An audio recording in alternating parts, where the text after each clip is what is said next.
Greetings and salutations. My name is Colin Moriarty. I'm a senior editor of IGN. I'm here with David Ballard of Naughty Dog. David Ballard worked on Uncharted 2 and Uncharted 3, and of course he worked on The Last of Us, and we're here to talk about multiplayer. He, of course, helped design the multiplayer aspect of The Last of Us, and we're going to go through each map and kind of give you the intricacies, some Easter eggs, some design philosophy. So, David Ballard, let's get into it. Awesome. So this map is the University, and of course, we took our inspiration from the single player, during the fall section of the game, going into the University looking for the Fireflies, and we wanted to give that sense of people are have been living here. It's been abandoned not for 20 years, but maybe just for a few years, ever since the outbreak, and so we have all these guard stations and barriers and everything throughout the map. And so so let's just jump into it real quick and talk a little bit about the design and whatnot. This map was originally, the art was done by Andres Rodriguez and Jonathan Seck, and they're very talented guys. And so I had, working with this map, this subject matter is very beautiful. The colors and the architecture is very rich. Just real quick, what I just did here, this is, I like to call this my little perch. I am a sniper, and I love to come up and jump onto this little perch here right at the very start of the game and come out here and just start marking. I can mark all along. As the team, I know that the other teams their first lockbox is behind this fountain all the way over there, so I can come over here and start marking. It's really hard to shoot them. I've gotten it a few times, but the main point is to, that's why I put this tree here, so that way you can't just come out here and start, sniping people in the head. That's not fun to get sniped right within 30 seconds of the game. Right, of course. But come out here and mark them. Let my teammates know if they're going to come down this hallway and enable this gameplay in this long hallway here.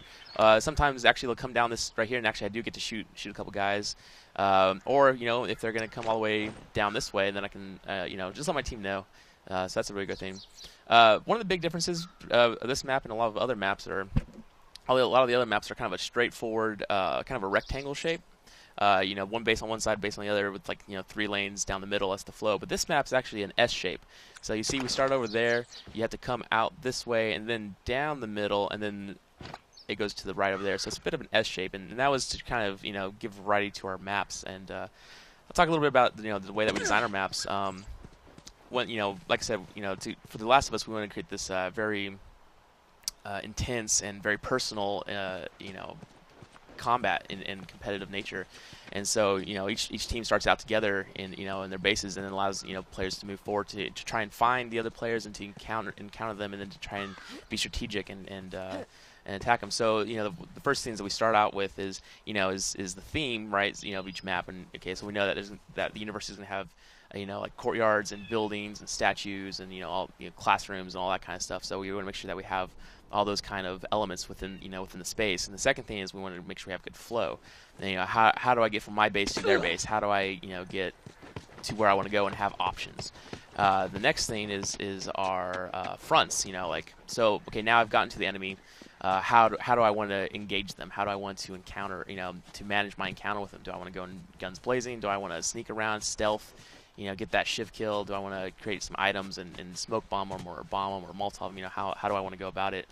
And also with the flanks, next thing is flanks. So I've gotten to a person here, right, and I've engaged them and created a front, and they think I'm still right here. Well, what if I sneak around and try and flank them, right? Very important for my style of game design, of level design, is to make sure that I always have an option, a way out, right? I never want to be trapped in. Right. And I always want to have a way to try to outsmart my enemy and get around them. That's the flank. One of the last few things that come into the design process is cover, right? So like this sandbag right here. This was placed right here because of how large this opening, this large vast space was, and then if I was right in the middle of it, and an enemy popped out and surprised me, I'd have nowhere to go and I'd just be dead. So I had to make sure that there's enough cover that players are able to escape and kind of strategize their next move and whatnot. So. Cool. This map always struck me, compared to the other maps. I really enjoy this map too. This is a map of options. This map always really struck me as a place where I really couldn't predict the flow of the game. I didn't really know how things were going to go here. I always had my system of, well, we're looking at a building right now where you'd really end up here randomly, only every so often kind of falling back to the base. But it seemed like the action obviously was in the courtyard area. But I always found this map to be the most unpredictable. Yeah, exactly. And this is my favorite map for that reason. there's been a few times where I've been on the up and I'm like taking out a team and I feel so strong and I'm chasing them and they're on the run and next thing I know I'm getting sniped from somebody who's up on this catwalk up here because it's unpredictable and I don't think about the space too often. And as you can see that this particular base is quite large and whatnot. It used to be actually a lot larger. These doors over here that are now closed off used to be open and you could go around and into these side rooms, and there were stairs that went back down to the first floor and it allowed for more flanking. And we really tried something we tried early on and we found that it just didn't work for our competitive games was we tried having bases be a real big focal point, but we found that it just didn't work that way with our gameplay. So the bases became less important, but still really important to be able to fall back on when if you need that option. So that's why we kept them in and whatnot. So I know that this map also has you showed me this map before and some of the kind of the cool Easter eggs. This map is rife with Easter eggs. Oh yeah. And I'm kind of curious, maybe what some of those are. All right. Well, yeah. So a lot of the Easter eggs in here are. We have, the statues, Anthony Vaccaro, Environment Artist Naughty Dog, he came in and helped out with this map at one point, so he actually named the statue. He didn't even ask, he just named the statue after himself, and I was like, that's awesome. Rodriguez, it's Andres Rodriguez, he's the main environment artist for this entire level, which is amazing.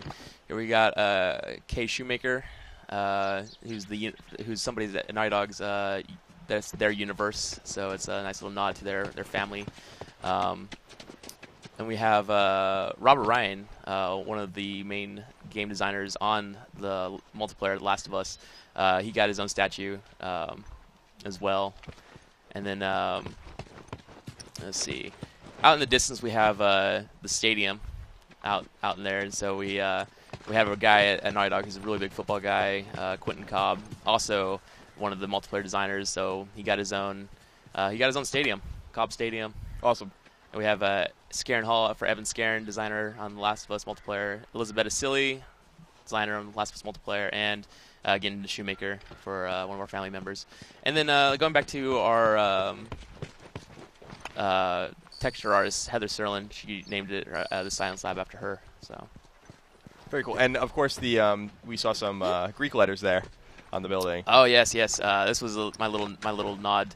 That's Nu Delta Iota, the fraternity. It's the Naughty Dog incorporated symbols. Little nod to Naughty Dog and the brotherhood of our studio. Awesome. So any other kind of loose ends here that we need to wrap up before we move on to the next map? Yeah, another interesting thing that was removed was fun bit of gameplay was back over here by the science lab. All this metal walls and whatnot weren't originally there. You could actually go back. This is when I was talking about how the bases were a lot more large priority within our map design. And you can go back there and actually flank in through some doors that are here inside this in this building. You can come around and flank inside. Awesome. Yeah, up those stairs is like my last resort space. Oh man. Like right behind. Like if I'm alone, I'll plant bombs by these doors and then keep my eye on the other door. Yeah. And hope for the best. Yeah, this is a really fun gameplay position for me. I mean, people think they're in cover a lot of times when they're back there, nobody can see them, but they come out here and snipe. But man, I've gotten so many headshots from people who are up here trying to snipe, and but it's also a really good defendable position. And like I said, that's what the bases are for. When you're down and your teammates have all been taken out and you're defending, this is a great just run back in this base and you can set up a defense perimeter and do your best. Awesome. Well, thank you for showing us the University. Very much enjoy this map myself, and you said this was a kind of a late map for you guys that you designed, right? One of the later maps that you guys put together. It's about in the middle. About in the middle. You could see this has such a hodgepodge of I think inspirations here and kind of the wide open nature of it. I think you guys can see that you guys are evolving as you get to this map. Yeah, I mean, I'll definitely say that as I started early on, I learned so much by making each map that towards the end I was getting better and better. Right, of course. Sure. Well, we'll move on to the next map. Mr. Ballard, thank you for showing it to us. For all things Naughty Dog, for all things The Last of Us, keep it tuned to IGN.